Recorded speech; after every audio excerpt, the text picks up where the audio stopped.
Hello students. इसके पहले के वीडियो में आपने एम्पियर का सर्किट लॉ देख लिया था, पढ़ लिया था, और उसके साथ किसी सोलेनोइड के नाते मैग्नेटिक फील्ड का फार्मूला आपने फाइंड कर लिया था। आज भी हम दूसरा एप्लीकेशन आपको पढ़ा रहे हैं। इस वीडियो में मैं एम्पियर के सर्किट लॉ का यूज करके किसी टोराइड के नाते magnetic field due to toroid, magnetic field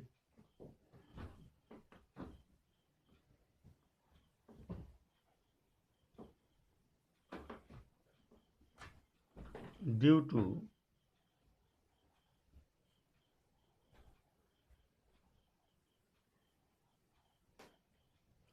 toroid.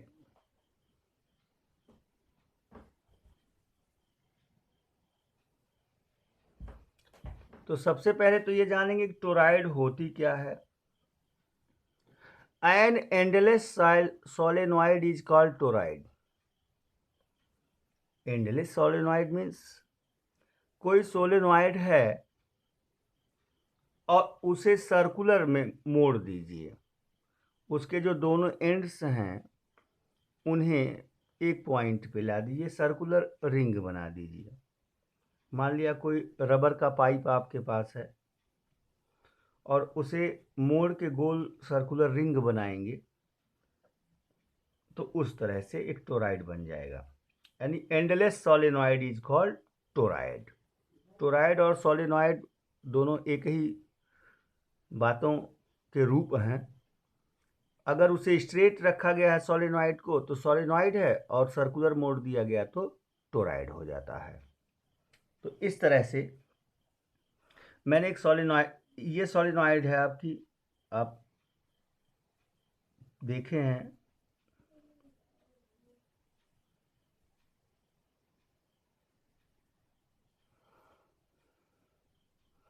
इस तरह से वायर के कई टर्न आपने दिया था। अगर याद आ रहा है पिछला वीडियो, अगर न समझ में आ रहा पिछला वीडियो आप लोग देख लेंगे दोबारा। ये सोलेनॉइड है। अब इसे इस प्रकार से मोड़ के इसे सर्कुलर बना दीजिए। ये एंड और ये एंड मिलके एक सर्कल बना देंगे। इस तरह से कुछ सर्कल हो जाएगा।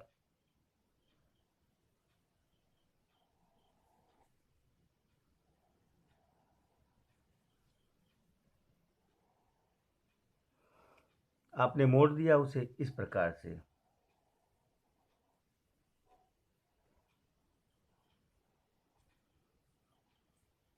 इस तरह से मोड़ दिया आपने। तो एक यही जो पाइप था, यही जो पाइप आप इसमें देखे थे, पाइप मैं कह रहा हूँ कोर है, और वायर के कई टर्न्स आपने इसमें लपेट दिया। इस तरह से वायर के कई टर्न्स आपने लपेट दिया।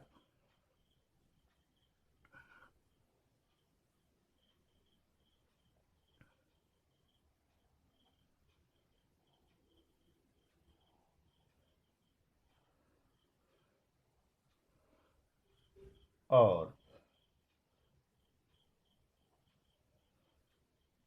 एट लास्ट यहाँ से और यहाँ से कनेक्शन आपने दे दिया। एक एंड को प्लस पे कर दिया, एक एंड को माइनस। मान लिया इस एंड को प्लस पे कर दीजिए, इसे माइनस पे कर दीजिए, तो करंट यहाँ एंटर करेगी और इस तरह से करंट यहाँ क्या करेगी, लीव करेगी। ये जो अरेंजमेंट है ये सोलेनॉइड हो गई, सॉरी टोराइड हो गई। क्या हो गई ये, टोलेनॉइड। ये सोलेनॉइड है, एक एंड यहाँ एक एंड यहाँ। एक जगह कहीं पे करंट आप एंटर करा रहे थे और कहीं से निकाल रहे थे, ये आपकी सोलेनॉइड है। जबकि ये अरेंजमेंट जो है ये क्या कहलाती है, टोराइड कहलाती है। अब इसके नाते, टोराइड के नाते मैग्नेटिक फील्ड आपको फाइंड करना है। आपने पिछले वीडियो में देखा था कि सोलेनॉइड के ये जो अंदर कोर है, अंदर यानी ये जो इसका पाइप है एक तरह से कहिए, इसके अंदर एक यूनिफॉर्म मैग्नेटिक फील्ड थी और बी की वैल्यू कितना थी, mu naught N into I. ये आपने पिछले वीडियो में देखा था। जिसकी वैल्यू जो है मैग्नेटिक फील्ड की, B equal to mu naught N I था, और यन क्या था यहाँ, number of turns per unit length of the solenoid. इस सोलेनॉइड के पर यूनिट लेंथ में जो नंबर ऑफ टर्न था यही था स्मॉल एन। आई इसमें जो करंट फ्लो कर रही है वह था। अब आप यहाँ देखेंगे टोराइड में तो 3 पॉइंट आप चुन सकते हैं स्टूडेंट्स। पहला पॉइंट जो इसके इंटीरियर रीजन में हो, मतलब ये सेंटर है, अगर यहाँ इसके अंदर पी पॉइंट आपने यहाँ कहीं चुन लिया, कहीं चुन लो, जो इसके ये जिस पे लपेटे हैं आप वायर्स को वाउंड किए हैं उसके अंदर इंटीरियर रीजन में यहाँ स्पेस में है कोई पॉइंट, या दूसरी स्थिति वह पॉइंट यहाँ एक्सटीरियर रीजन में कहीं हो जाएगा क्यू, और तीसरा कोई पॉइंट आर ले लिया आपने या यस ले लिया, इसके अंदर यहाँ कोर के अंदर कोई पॉइंट आपने यस ले लिया, यानी यहाँ मैग्नेटिक फील्ड, यहाँ मैग्नेटिक फील्ड, और यहाँ जैसा कि इससे आपको क्लियर है इसके आउटर रीजन में यहाँ या यहाँ किसी पॉइंट पर मैग्नेटिक फील्ड क्या होता है स्टूडेंट, शून्य होता है। तो यहाँ भी मैग्नेटिक फील्ड जीरो हो जाएगी, और यहाँ मैग्नेटिक फील्ड जो ओपन स्पेस है इसमें मैग्नेटिक फील्ड शून्य होती है। अगर सोलेनॉइड आपको पूरा समझ में आया तो ये बात समझ में आएगा। लेकिन इस कोर के अंदर, ये जो पाइप के अंदर है, यहाँ इस तरह से एक magnetic field, uniform magnetic field क्या होती है, क्रिएट होती है, और सर्कुलर रिंग के फॉर्म में ऐसे ऐसे एकदम ऐसे मैग्नेटिक फील्ड की यही डायरेक्शन ऐसे या तो क्लॉकवाइज होगा या तो एंटी क्लॉकवाइज होगा, और जिसकी डायरेक्शन हम राइट हैंड थंब रूल की सहायता से, जो सर्कुलर लूप में लगाते हैं वही यहाँ भी लगाते हैं, राइट हैंड थंब रूल की सहायता से फाइंड आउट कर लेते हैं। तो हमें इस टोराइड के नाते मैग्नेटिक फील्ड फाइंड करना है। तो अब इस चित्र को हम थोड़ा दूसरे रूप से बनाते हैं। हम इसके क्रॉस सेक्शन को बना दिए बस एक लाइन के द्वारा, ऐसे समझ लीजिए, ऐसे।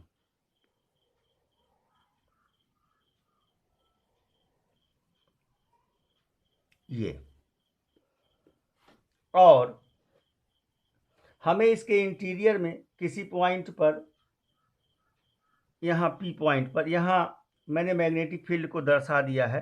करंट जो लूप बनाए हैं इस प्रकार से बनाए हैं ऐसे, तो ऐसे एक इसके इंटीरियर रीजन पे मैंने मैग्नेटिक फील्ड को करंट को दर्शा दिया है। करंट एंटर और लीव कैसे करेगी,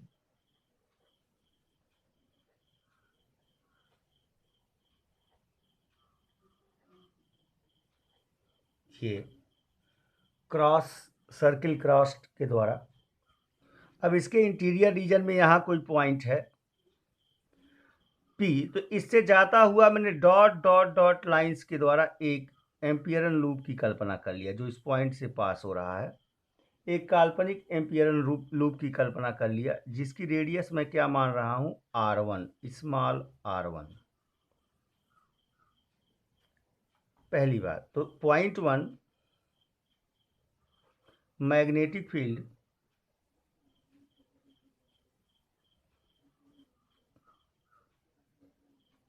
eight magnetic field for the point inside the toroid, for points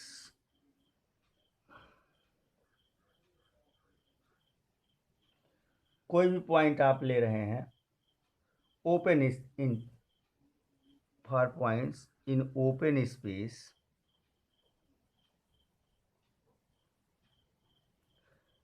in interior,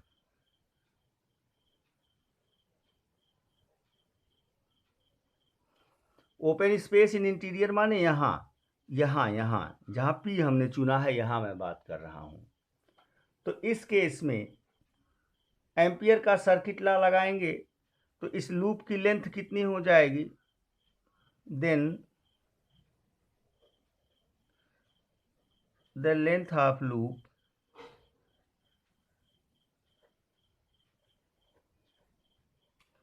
equal to 2πr1 हो जाएगा। एम्पियरन लूप, ये जो dash dash dash dash dash करके माने एक काल्पनिक एम्पियरन लूप की आपने कल्पना किया है। ये तो सोलेनॉइड, ये टोराइड है, ये जो बाहर बना है ये मैंने इसे बना दिया है, इसे, इसके क्रॉस सेक्शन को बनाया है। 2πr1 हो जाएगा स्टूडेंट्स। अब आप इस फार्मूले से जानते हैं किसको, close integral B dot D L equal to mu naught N I होता है, किसकी सहायता से, एम्पियर सर्किट लॉ से। और यल की जब बात करेंगे तो यल की वैल्यू 2πr1 हो जाएगी। तो b1 इंटू यल वन, मैंने पहले को b into L equal to, ampere के सर्किट लॉ को मैं अप्लाई कर दे रहा हूँ, mu not into N I, अगर एन टर्न है तो एन आई, ये एम्पियर का सर्किट लॉ है। यहाँ यल की वैल्यू रखेंगे तो b इंटू 2πr1 रख देंगे इस पॉइंट के लिए, इस पॉइंट के लिए, इक्वल टू, ये 0 हो जाएगा। क्यों, i इक्वल टू 0 है। इस लूप के अंदर कोई भी करंट बंध नहीं रही, गुथ नहीं रही है। जो करंट है वो यहाँ बाहर गुथ रहा है इस लूप से, इस लूप से कोई करंट गुथ नहीं रहा। तो i की वैल्यू क्या हो जाएगी स्टूडेंट्स, 0 हो जाएगी। और i 0 होने पर ये पूरा टर्म 0 हो जाएगा। इसे ट्रांसफर करेंगे इधर तो b इक्वल टू क्या हो जाएगा, 0 हो जाएगा। इसके इंटीरियर रीजन में किसी पॉइंट पर मैग्नेटिक फील्ड क्या हो जाएगा, 0 हो जाएगा। अब हम दूसरे सिचुएशन की कल्पना कर रहे हैं। थोड़ा सा अब टोराइड को हम पूरा खींच दे रहे हैं, इस तरह से टोराइड है आपकी,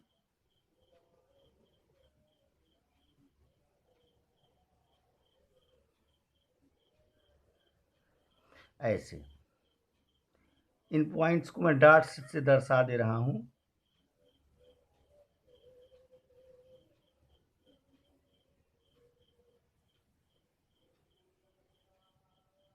ये यूनिफॉर्म रहेगा, ये चौड़ाई हर जगह यूनिफॉर्म रहेगी। आप लोग प्रोटेक्टर की सहायता से और आप लोग कंपास की सहायता से बनाएंगे जब इसे, तो ये चौड़ाई हर जगह सेम बनी रहेगी। इस बात का आप लोग ध्यान दीजिएगा। ये इसका अंदर का सॉलिनॉइड के अंदर का पाइप है ये, यस। अब मैंने इसके एक्सटीरियर में यहाँ कोई पॉइंट ले लिया Q, जैसे यहाँ Q चुना था मैंने, तो इस पॉइंट से पास होते हुए हम किसी एम्पियरन लूप की कल्पना करेंगे, इस तरह से काल्पनिक सर्कुलर एम्पियरन लूप, इस तरह से। ये Q है, लूप पूरा कर लीजिएगा आप लोग, बाकी आप लोग बनाएंगे, लूप पूरा कर लीजिएगा। तो इस यहाँ से इसकी डिस्टेंस मान लो R2 है। दूसरा, इन एक्सटीरियर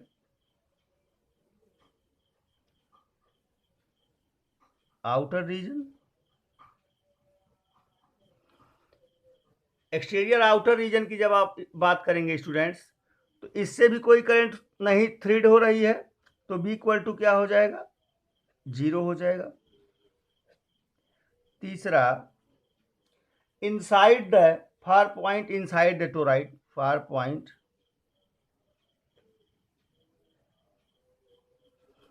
इनसाइड टोराइड,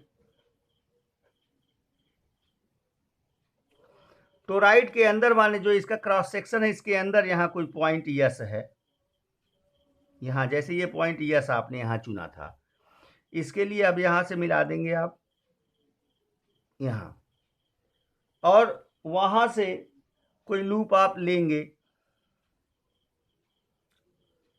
तो निश्चित है करंट बंध रही है। जो करंट इसमें है, जो करंट यहाँ फ्लो कर रही है, वो उसमें क्या हो रही है, बंध रही है। तो मान लो उसका रेडियस r है, अगर ये दूरी r है, अगर ये r है, यहाँ से स्मॉल r, तो b डॉट 2πr, डायरेक्ट मैं बात अब कर रहा हूँ, आप लोग समझ रहे हैं, बातों को समझ चुके हैं, म्यू नॉट कैपिटल एन आई, जहाँ कैपिटल एन क्या है, टोटल नंबर ऑफ टर्न।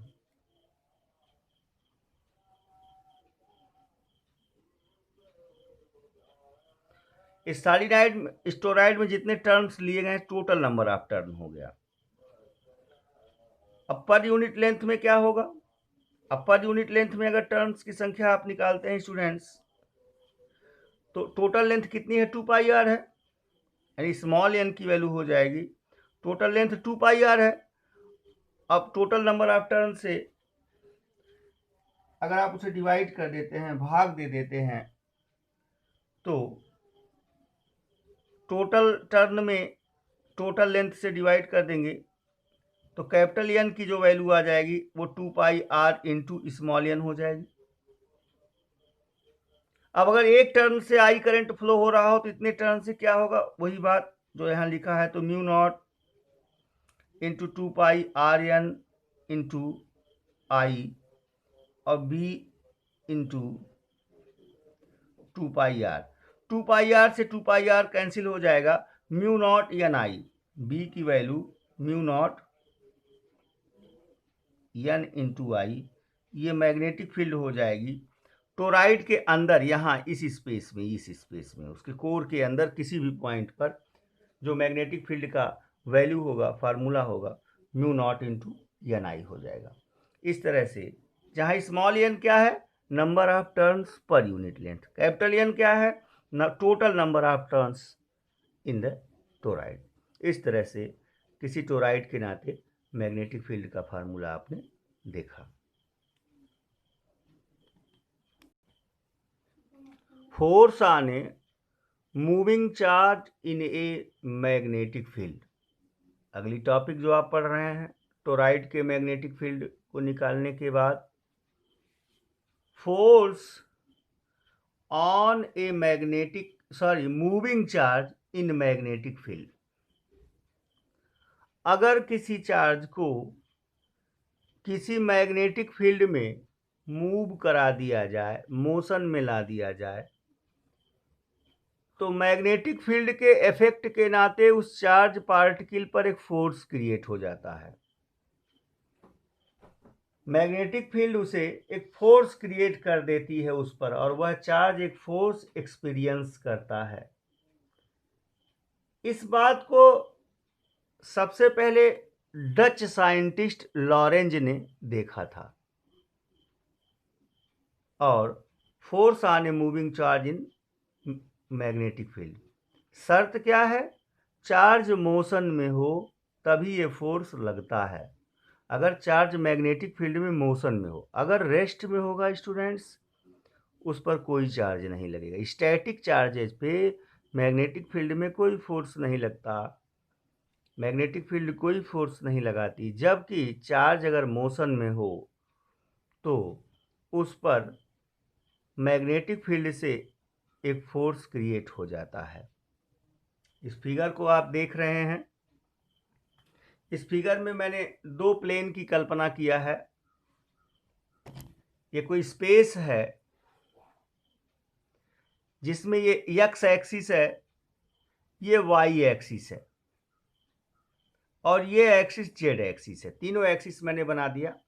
आप एक्सिस को कहीं चुन सकते हैं, ये ओरिजिन पॉइंट है।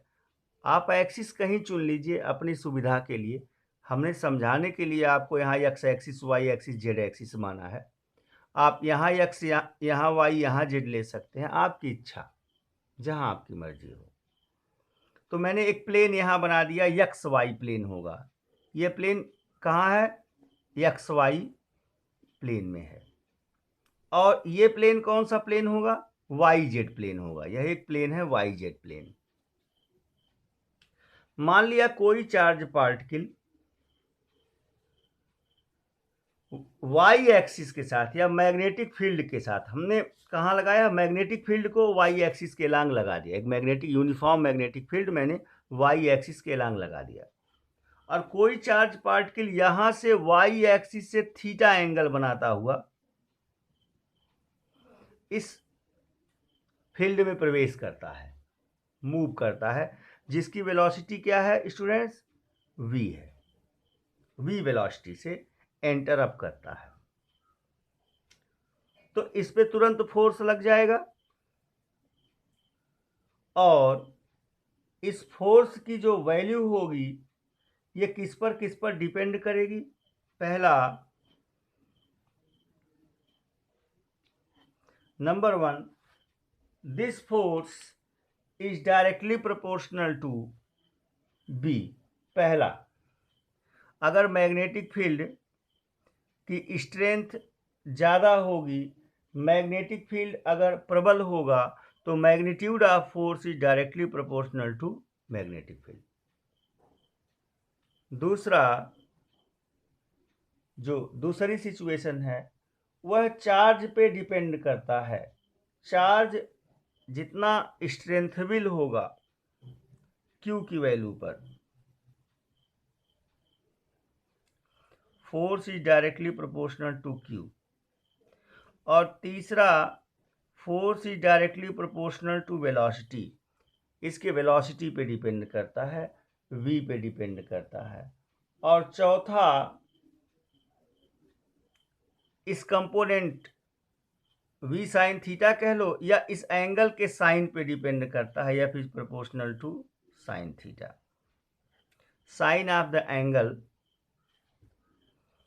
With the direction of magnetic field and velocity. Magnetic field और वेलोसिटी के बीच जो एंगल बनता है उसके साइन पे डिपेंड करता है। चारों को एक में हम अगर मिक्स करते हैं तो स्टूडेंट्स फार्मूला हमारा आएगा F is proportional to Q into V into B sine theta. इन चारों को मैंने एक में मिक्स कर दिया और यहाँ एक कांस्टेंट लेंगे K, F equal to K Q V B sine theta. अब अगर जहाँ के क्या है, प्रोपोर्शनलिटी कांस्टेंट है, अगर हम मैग्नेटिक फील्ड की यूनिट को इस प्रकार, या इन क्वांटिटीज़ को जिन्हें चुना है उनकी यूनिट को इस प्रकार चुने कि के की वैल्यू 1 हो जाए, यूनिटी हो जाए, तो F equal to Q V B sine theta. ये मैग्नेटिक फील्ड में मूव करने वाले चार्ज पार्टिकल पर लगने वाले फोर्स की वैल्यू हो जाएगी स्टूडेंट्स। अब जाहिर सी बात है, यहाँ पे Q जो है स्केलर क्वांटिटी है और आप जानते हैं A B sine theta equal to A cross B होता है, तो F equal to Q vector V cross vector B हो जाएगा। अरे भाई, वेक्टर ए क्रॉस बी बराबर ए बी साइन थीटा होता है। ए की जगह पे वी है, बी के जगह पे बी है और साइन थीटा, तो वी क्रॉस बी। अब फोर्स का डायरेक्शन क्या होगा उसे ये डिफाइन करेगा, ये वी क्रॉस बी डिफाइन करेगा। यानी जो फोर्स होगा उसकी डायरेक्शन, फोर्स की डायरेक्शन उस प्लेन के परपेंडिकुलर होगा जिस प्लेन में मोशन और मैग्नेटिक फील्ड एग्जिस्ट कर रहे हैं। जाहिर सी बात है, वेलोसिटी का डायरेक्शन और मैग्नेटिक फील्ड की डायरेक्शन को अगर इस फिगर के हिसाब से देखें तो एक्स वाई प्लेन में, इस एक्स वाई प्लेन में कौन है बेटा, मैग्नेटिक फील्ड और वेलोसिटी है। तो इसके परपेंडिकुलर कौन प्लेन जाएगा, वाई जेड प्लेन जाएगा। तो वाई जेड प्लेन में कौन लगा हुआ है, फोर्स। यानी जिस प्लेन में ये दोनों होंगे उसके परपेंडिकुलर प्लेन में फोर्स एग्जिस्ट करेगा। क्लियर। चूंकि ए क्रॉस बी जो होता है वह ए और बी जिस प्लेन में एग्जिस्ट करते हैं उसके परपेंडिकुलर प्लेन में ए क्रॉस बी होता है। डायरेक्शन निकालने के लिए आप लोगों ने तमाम रूल्स भी पढ़े हैं, ए क्रॉस स्क्रू रूल आपने पढ़ा है। यहाँ मैं फ्लेमिंग लेफ्ट हैंड रूल से आपको समझा दे रहा हूँ। जो मैथ्स के छात्र हैं उन्होंने तो ए क्रॉस बी को निकालने के लिए स्क्रू रूल भी पढ़ा होगा। तो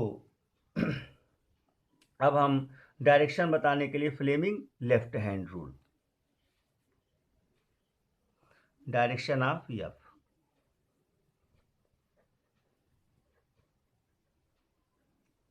by Fleming left hand rule. Direction को किससे फाइंड करते हैं? फ्लेमिंग के लेफ्ट हैंड रूल से। ये रूल कहता क्या है, मैं अपने हाथों से शो करता हूं। अगर हम अपने लेफ्ट हैंड के 3 फिंगर्स, ध्यान दीजिएगा, थंब, 4 फिंगर और मिडिल फिंगर को एक दूसरे से के साथ स्ट्रेच करें, फैलाएं। अगर मैग्नेटिक फील्ड 4 फिंगर की डायरेक्शन में होगा, जैसा कि चित्र में भी है, देखिए ध्यान दीजिए, मोशन मिडिल फिंगर के डायरेक्शन में है, तो फोर्स थंब की डायरेक्शन में हो जाएगा। इस फिगर से मेरे तीनों अंगुलियों को आप कंपेयर करिए। वेलोसिटी कहाँ है? इधर 4 फिंगर की डायरेक्शन में है, सॉरी मिडिल फिंगर के डायरेक्शन में। मैग्नेटिक फील्ड कहाँ है आपका? 4 फिंगर की डायरेक्शन में। तो फोर्स कहाँ है? थंब की डायरेक्शन में, इस डायरेक्शन में, थंब की डायरेक्शन में है। Clear students? Fleming left hand rule इस प्रकार से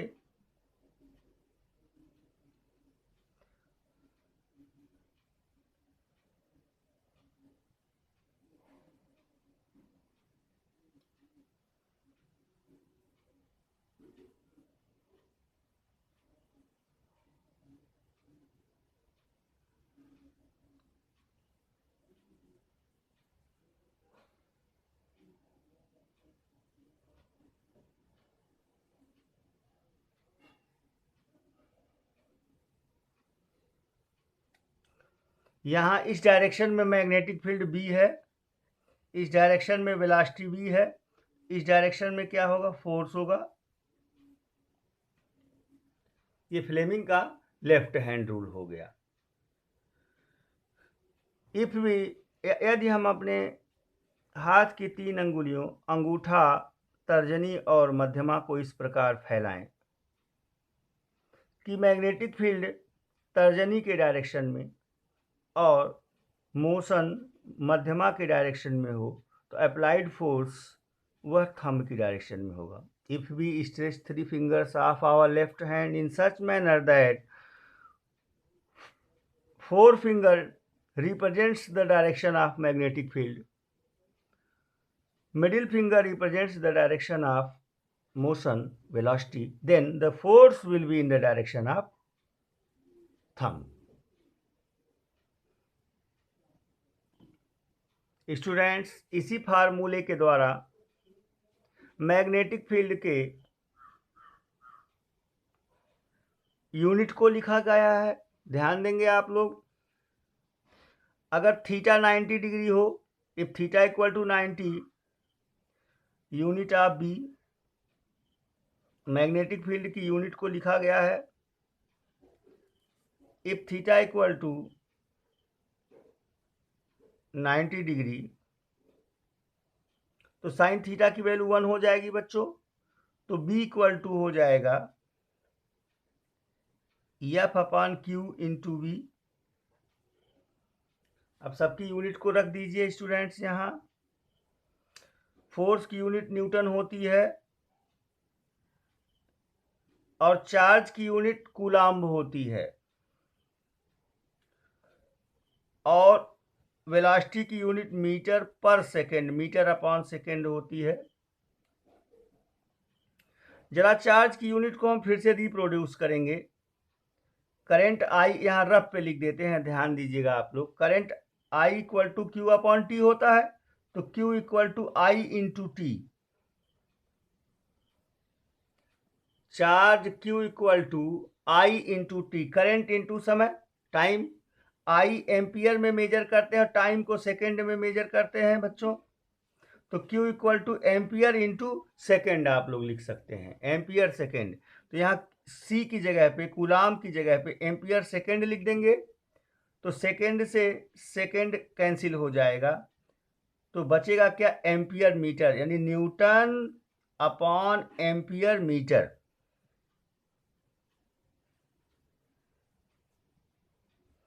बातें समझ में आ गई आप लोगों को? जब हम कूलाम की जगह पे एम्पियर सेकेंड लिखेंगे यहाँ, तो सेकेंड से सेकेंड कैंसिल हो जाएगा, एम्पियर भर बचेगा। इस तरह से ये या साई यूनिट हो गई किसकी, मैग्नेटिक फील्ड की। इसे यूं भी लिख देंगे B equal to newton metre inverse ampere inverse, जिसे टेस्ला भी कहते हैं। साइंटिस्ट निकोला टेस्ला के ऑनर में इसे टेस्ला भी कहते हैं। यानी मैग्नेटिक फील्ड की जो यूनिट हो गई newton per ampere metre, newton per ampere metre, और newton metre inverse ampere inverse, और इसी क्वांटिटी को क्या कहते हैं स्टूडेंट्स, टेस्ला कहते हैं। इसी फार्मूले के द्वारा मैग्नेटिक फील्ड का फार्मूला लिखा गया है। अब अगली टॉपिक जो पढ़ेंगे हम लोग students, Lorentz force.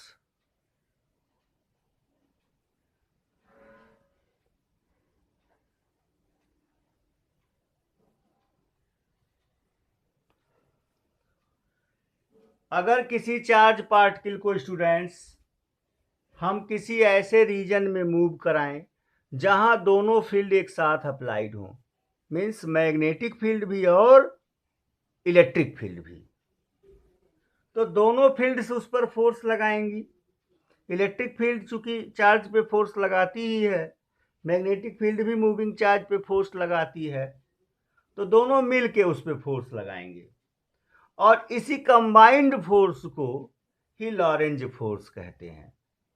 If A charge particle moves in a region where electric and magnetic field both are applied, then the combined force applied by the electric as well as magnetic field on the charge particle is called Lorentz force. Means Lorentz force F equal to F electric plus F magnetic, यानी दोनों forces का जो combined सम होगा उसी को Lorentz force कहते हैं। अब आप जानते हैं कि कोई अगर क्यू कूलाम का charge, if Q is charge,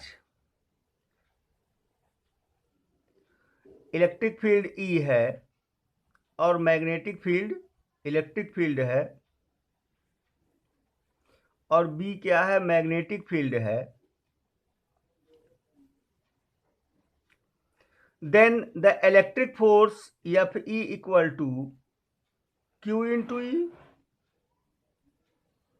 अरे भाई, इलेक्ट्रिक फोर्स Fe की वैल्यू Q into E के बराबर होती है, और मैग्नेटिक फील्ड जो B है वह अभी आपने पढ़ा है, या मैग्नेटिक फोर्स जो F है, F magnetic equal to Q V cross B आपने पढ़ा है अभी। इन दोनों वैल्यूज को यहां पुट करेंगे तो जो लॉरेंज फोर्स होगा F equal to Q E plus Q in bracket V cross B। Q दोनों में कॉमन अगर आप करते हैं तो vector E plus V cross B, यही फोर्स लॉरेंज फोर्स है स्टूडेंट्स। यही फोर्स क्या है, लॉरेंज फोर्स है।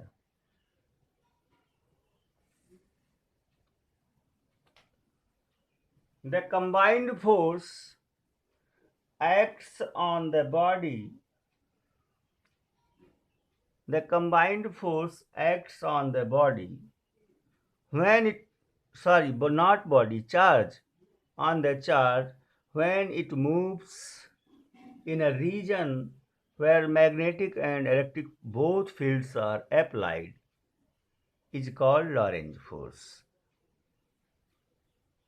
ओके स्टूडेंट्स, अब न्यू वीडियो के साथ कल मिलेंगे। हम path of the charge particle in combined field find करेंगे, वेलोसिटी सेलेक्टर के बारे में पढ़ेंगे, साइक्लोट्रॉन पढ़ेंगे, एंड अदर टॉपिक्स भी डिस्कस करेंगे। Okay students.